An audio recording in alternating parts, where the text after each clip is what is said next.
Assalamualaikum warahmatullahi wabarakatuh.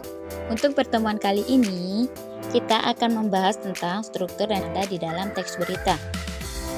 Kita ingat-ingat dulu ya materi sebelumnya tentang unsur-unsur berita. Unsur-unsur berita memuat 5W plus 1H atau biasanya disebut dengan adik simba.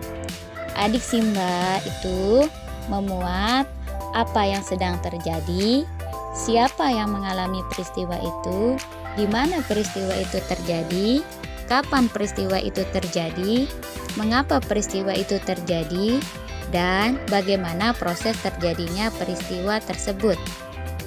Contohnya bisa kalian lihat di buku paket halaman 3 ya. Silakan dilihat. Untuk materi struktur berita. Struktur artinya susunan atau urutan di dalam sebuah berita. Sebelum ke struktur berita, kita akan membahas tentang judul berita. Judul harus dibuat semenarik mungkin.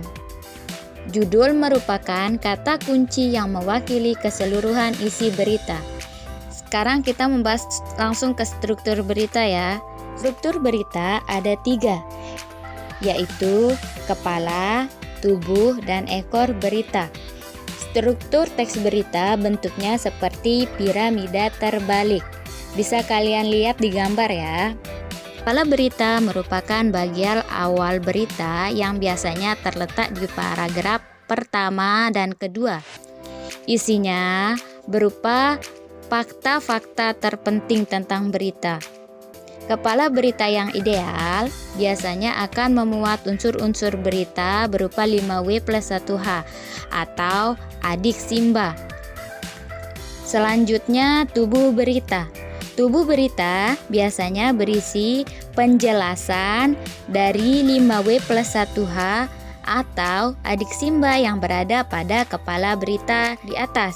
Jadi di dalam tubuh berita lebih diperinci dan dijabarkan lagi. Selanjutnya struktur yang terakhir yaitu ekor berita. Ekor berita biasanya berupa penutup berita, kesimpulan, dan saran. Ekor berita tidak harus ada dalam sebuah berita, jadi tidak semua teks berita itu memiliki ekor berita.